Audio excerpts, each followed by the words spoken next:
Jaguar Wright has shared her perspective on 50 Cent's documentary, offering comments that add another layer to the ongoing discussion surrounding the project. It was done too well. It left out too many things. So can you speak on Curtis Jackson? 50 Cent said that this is the first one. I'm sure. He said that there's hundreds of hours of more footage. I'm sure. There was hundreds of hours of that was confiscated from all of Diddy's homes in that HSI raid that never made it to the trial. I wonder where it made it to. Further attention has been drawn to why Jaguar Wright chose not to participate in 50 Cent's Netflix documentary, a decision that has generated significant public interest. At the same time, Gene Deal, who is widely known for his past connection to Diddy, was also not included in the project. According to reports, both Wright and Deal are currently in discussions with 50 Cent regarding possible involvement in a second season. The focus now shifts to the circumstances behind Gene Deal's decision to step away, which he has described as a situation he believed could have placed him at risk. These developments add new context to the evolving story and set the stage for further disclosures. Not in the thing, the lady was talking greasy to me. She had no right to talk greasy to me. And then she told me that 50 didn't have the power to do anything, but they using his name to like push the whole documentary. And that's what it was about. To understand the situation, it helps to look back at how it first began. About a month after Diddy's arrest in September 2024, 50 Cent and Netflix publicly confirmed they were developing a documentary project. The announcement stated that the program would include previously unreleased material and would closely examine claims and controversies connected to Diddy. At the time, 50 Cent actively promoted the project and suggested in interviews that he had been gathering information over an extended period. These early statements framed the documentary as the result of long-term preparation rather than a sudden response, setting expectations for a detailed and revealing production. Well, I'm surprised by the allegations, as surprised as everyone else is. Like, I didn't make the allegations, I didn't tell people to say these things. It comes out, I see it in the news like everyone else, but I did feel uncomfortable with the way you would present the idea of going to these projects. To come party with me. Yeah. And then that swayed me away from it, just that long. So you didn't realize as much stuff was coming. Like when I seen today, it was allegations of 3 men that said he drugged them, and it's a long time, to be honest with you. Like when people don't remember being violated for 20 years. At that stage, 50 Cent was aware that one of the individuals believed to have extensive information related to Diddy was Gene Deal. Deal had been associated with Diddy for many years and was said to possess materials such as photographs, witness accounts, and recorded content to support his claims. Because of this, 50 Cent reportedly viewed Deal as a key figure for the documentary. Over time, 50 had shared clips of Deal on his social media platforms and made efforts to highlight his statements publicly. According to accounts, 50 Cent also reached out directly in an attempt to persuade Deal to take part in the project. This has led many observers to question why Deal ultimately did not appear in the documentary, despite his central role in many of the allegations. You want to know why you wasn't in it, man? Well, first and foremost, I thought I was going to be in the documentary at first until I started talking to that director. I think her name is Stapleton. I don't know her name. I don't know, man. Me and 50 talked like 45 minutes. The producers had been calling me and everything.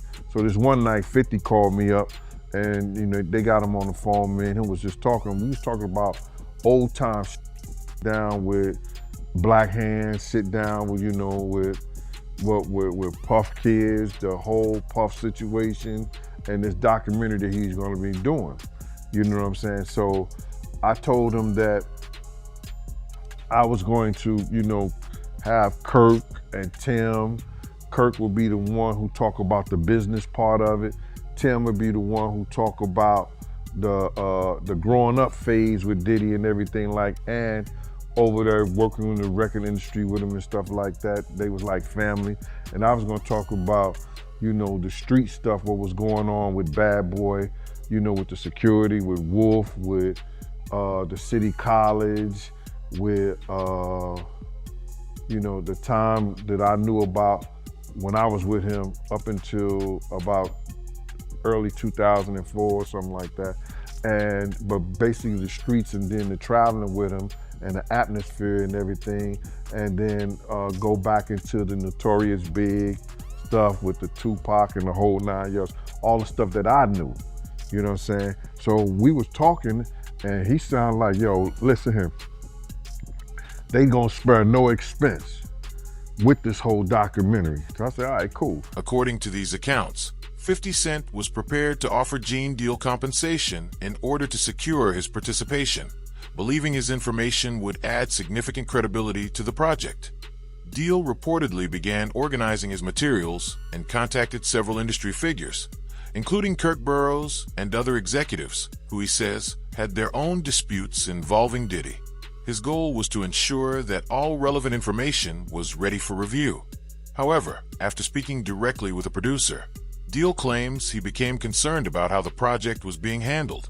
He states that he came to believe his name and public image were being used to promote the series, while the production itself was not committed to fully presenting the version of events he wished to share. This led him to question the intentions behind the documentary and reconsider his involvement. And then she was calling me like I was lying.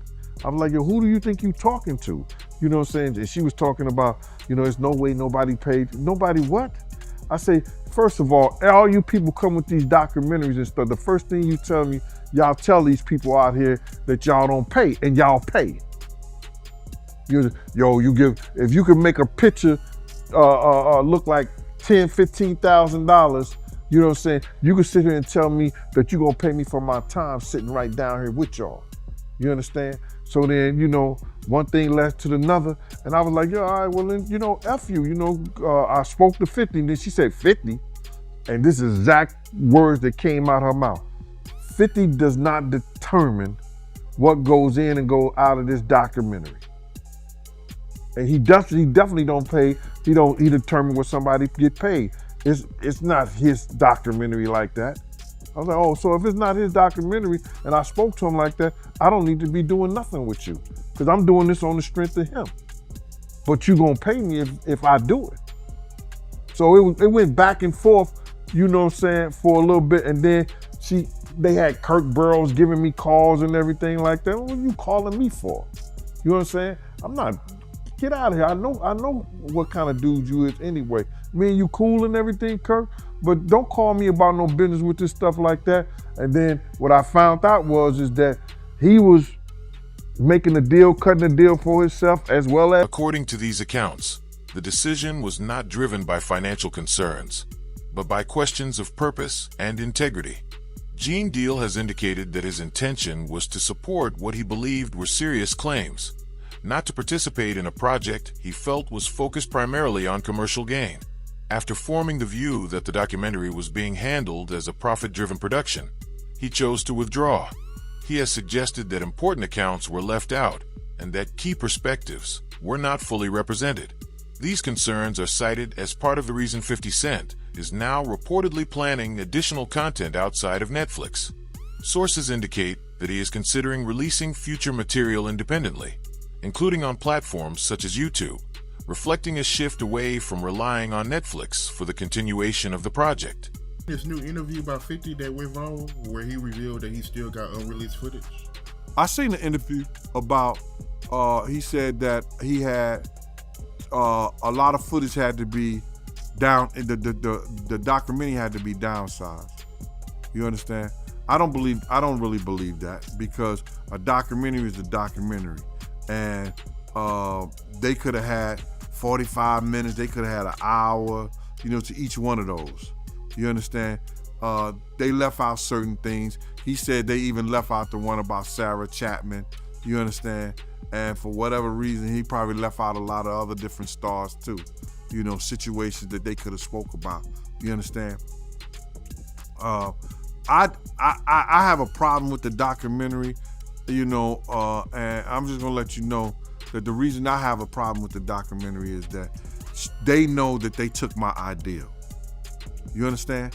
They know that when I came to them, I laid out what they should do and how the documentary should be.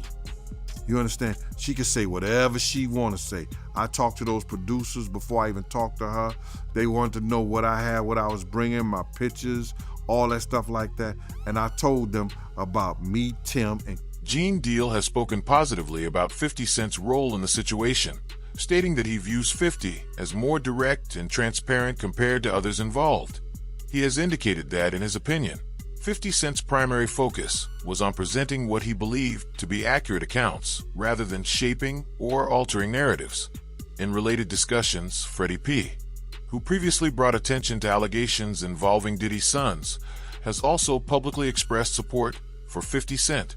According to these accounts, Freddie P. was contacted by producers and later spoke directly with 50 Cent.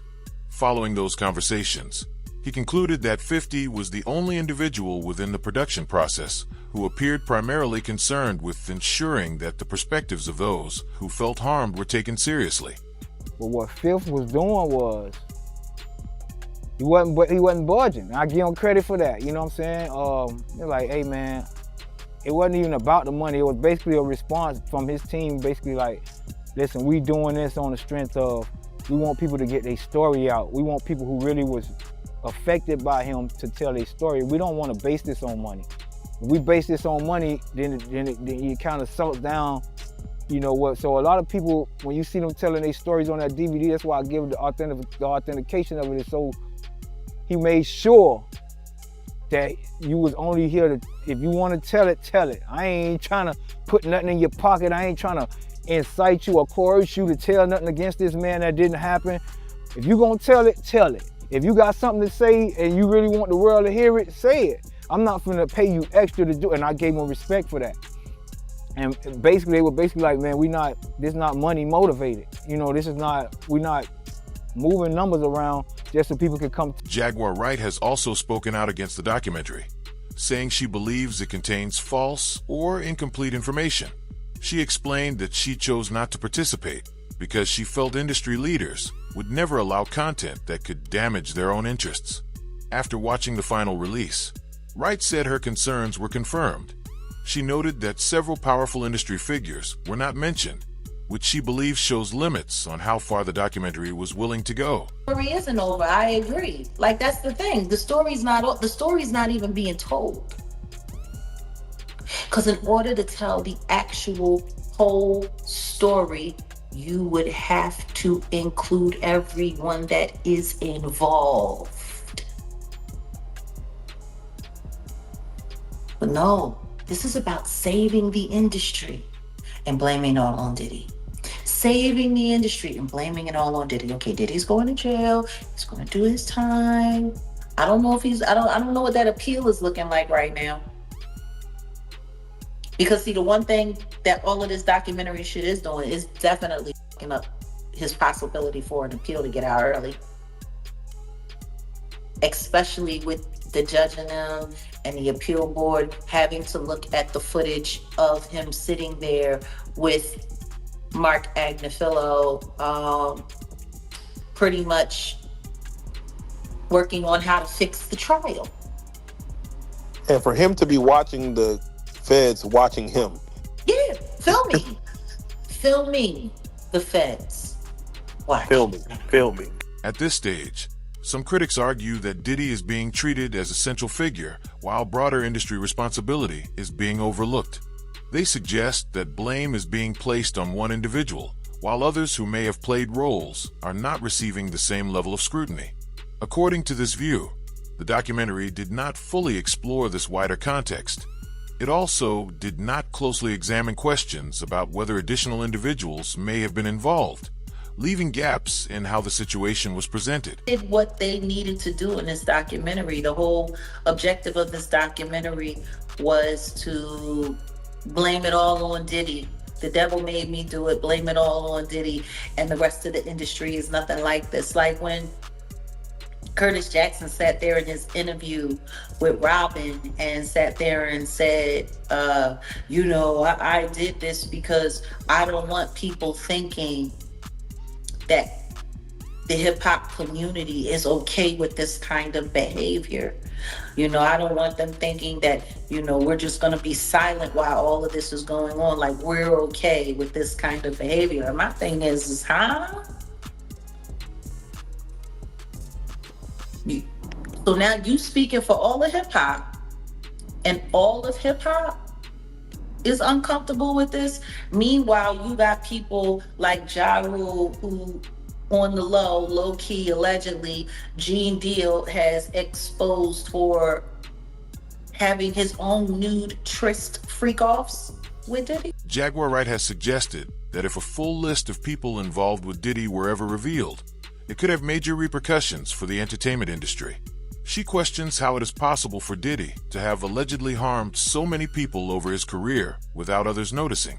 According to her, it seems unlikely that he could have acted entirely alone. The complete and utter truth comes out. 3 things happen. The entertainment industry collapses completely. Millions, possibly billions of advertising dollars don't get made.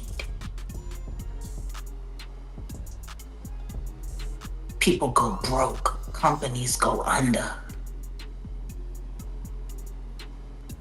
That's why they hate me. Not because I'm telling the truth on people. Because I'm telling the truth about the system. And I'm showing people the reality that the only thing that matters is that dollar. These entities, these companies, they don't care about none of these people. They don't care about none of these victims. They don't care about the perpetrators. They don't care about the prey. Shit, half the time, they're encouraging the predator. They don't care. It's all about the money. Questions have also been raised about Netflix's handling of the documentary. Reports suggest that the company was aware of leaked footage just 1 month after Diddy's arrest, which has caused confusion. Many point out that the documentary's main draw was supposed to be previously unreleased material, yet Netflix reportedly did not have access to that footage when the project was first announced. Observers say these inconsistencies raised doubts about how the story was assembled. He announced he was going to be doing the documentary December 2023 with Netflix. And the star footage that you use to get people to re-upload or resubscribe to Netflix to make this the #1 in their TV shows division for almost 2 weeks straight. Beating out Stranger Things. How much stranger is that? I'm not Beckham. This footage didn't even exist when you said you were going to be doing this documentary. So we've got a videographer, a rogue videographer that has this very, very, very explosive, very explosive footage of him literally sitting on camera, planning how to go after survivors, how to poison the jury pool, how to fix his trial in advance before he's even arrested. I mean, like, is anybody not forgetting when Mark Agnifilo was sitting there talking to the sons in the hallway, and they're sitting there filming, and he's sitting up there, yeah, well, see, what we got to do is we got to go and we got to put countersuits on all of these people. We have to create lawsuits ourselves. He's sitting there talking about creating lawsuits to affect public perception.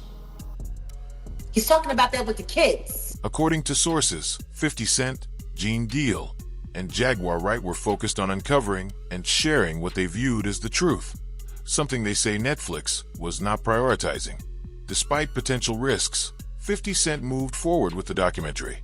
The project has drawn strong criticism from some in the industry, with accusations against him for exposing information about Diddy. Reports also suggest that 50 Cent has faced threats and efforts from industry figures aimed at damaging his reputation. Tell 50 Cent, Man, I hope you walking on a straight arrow, man, because they waiting to see you fall. They want to see you fall so bad, brother. I'm talking about, man, I'll be in the comments and I'll be just reading it like, oh, 50 got his day comment. Like, why y'all niggas so upset about a pedophile? Like, it's stuff that y'all niggas don't. It's so many people, right, that's victims of Puffy that can't speak, that's sitting back like, shut the you know what I'm saying? Like, they basically saying, you don't even know half of it. If I was to come and say my story, not me personally, but I'm saying, I've heard that 2 or 3 times. If I tell my story, but nah, I'm not trying to clout chase, I'm not trying to be a part of this, a part of that. And I'm like, hey, man. Gene Deal has expressed a similar view, emphasizing that the priority was always to reveal the truth, rather than to satisfy Netflix's commercial interests. Baby mama started following each other on IG an hour ago. Prepare for the worst. Jay-Z, Ja Rule, Roc Nation, Desiree Perez are out to get him out of the paint. Alert. Listen here. Everybody that it said, and Desiree Perez, all them people got dirt under them, bro. You understand? They got all them people got dirt on their fingernails. Jay-Z got dirt in his fingernails. You understand? Jay-Z was messing with young girls from our block. Tiring them. I'm putting it out there. You know what I'm saying? I'm picking a side. Desiree, husband, was a former drug dealer that she turned on a whole cartel. All of them got dirt on them. And 50 got they dirt. You understand? 50 gonna know they dirt. Because 50 got investigators, he got people that's in the street. So if they go at him, listen here, I deem him like myself, 10 times the normal man. He gonna do what he gotta do. And the whole thing about it is they trying to retaliate on him for something he did to somebody else. I feel that it's something worth seeing. It's something worth coming around, because all that shit about to fall. All that shit that we seen in the industry, these demons want to have and turn little boys into little girls into little boys. That's just about to go out the window, bro. In a development that some see as confirming earlier predictions, less than a week after Gene Deal spoke with 50 Cent, Diddy's children announced a partnership with the Zeus Network to release their own documentary presenting Diddy's perspective. The trailer indicates that Diddy himself will appear in the project, giving his account of the story. Interview. Gene Deal reportedly anticipated this development well in advance and predicted the focus of the upcoming documentary. According to him, the project is expected to highlight 50 Cent's personal life and portray him negatively, using any available material to challenge his reputation. Sources suggest that Diddy's children will play a central role in shaping this narrative. Interview. The second season is reportedly focused on filling in the gaps left by the first, highlighting overlooked connections, unnamed figures, and unanswered questions. Sources suggest it aims to present the fuller context that was previously missing. Observers are left asking whether Diddy acted alone, or if other influential figures in the industry were involved. Network has a new Diddy documentary coming out, and this time it is coming from the perspective of Diddy and his sons. All the time I thought we were about to leave Diddy in 2025. Well, this documentary is coming in 2026. And a lot of people, just like myself, are already not feeling this new documentary coming from Diddy's sons. A lot of people aren't happy about it and actually shocked that the owner of Zeus Network, Lemmy, is doing this Diddy documentary. But what a lot of people fail to forget is Lemmy and Diddy have been friends for quite some time. Of his children arriving in court for day one of their father's trial in New York, hands gripped in solidarity. Do you still believe your dad's innocent? How did you feel hearing that testimony? Do you apologize on behalf of your father? Do you believe your father's innocent? Do you still convinced your father's innocent? Your dad is dead for you!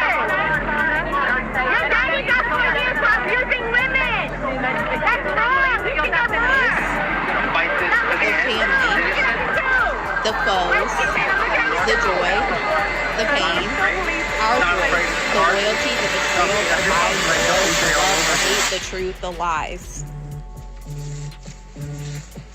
And Diddy calling from Fort Dix. This is a prepaid collect call from Federal Correctional Institution, Fort Dix.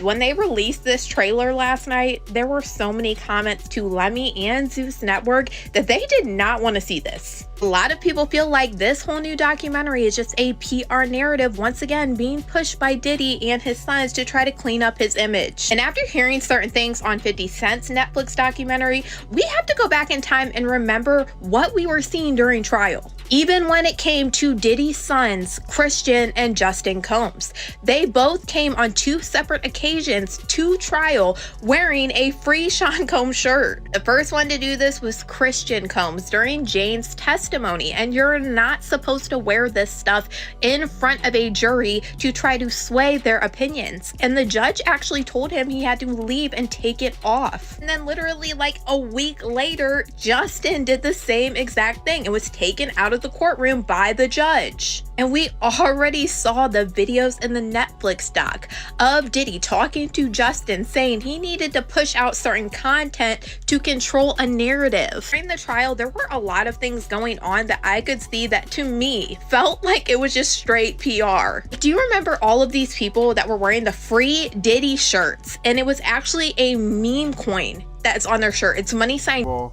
they're gonna try to get his baby mama stories, you know. They're gonna try to get 50 baby mama stories. They're gonna try to get girls that he probably dated, that he had problems and issues with and stuff like that. You know what I'm saying? They're gonna try to do the same thing they probably did to R. Kelly or Puff or whatever like that, and people tell their stories. You understand? But, you know, they trying to retaliate on what he did. Let him go ahead, bruh. Because I think he ready for it. You don't do this, and you don't do the stuff that he did or sign on to the stuff that he did with Puff. Unless you got your in order. Don't throw no stone if you live in a glass house. Don't throw no stone if you live in a glass house. I believe 50 ready for it. If they come at him any kind of way. In a development that some see as confirming earlier predictions, less than a week after Gene Deal spoke with 50 Cent, Diddy's children announced a partnership with the Zeus Network to release their own documentary presenting Diddy's perspective. The trailer indicates that Diddy himself will appear in the project, giving his account of the story. Interview. Gene Deal reportedly anticipated this development well in advance and predicted the focus of the upcoming documentary. According to him, the project is expected to highlight 50 Cent's personal life and portray him negatively, using any available material to challenge his reputation. Sources suggest that Diddy's children will play a central role in shaping this narrative. Interview. The second season is reportedly focused on filling in the gaps left by the first, highlighting overlooked connections, unnamed figures, and unanswered questions. Sources suggest it aims to present the fuller context that was previously missing. Observers are left asking whether Diddy acted alone, or if other influential figures in the industry were involved.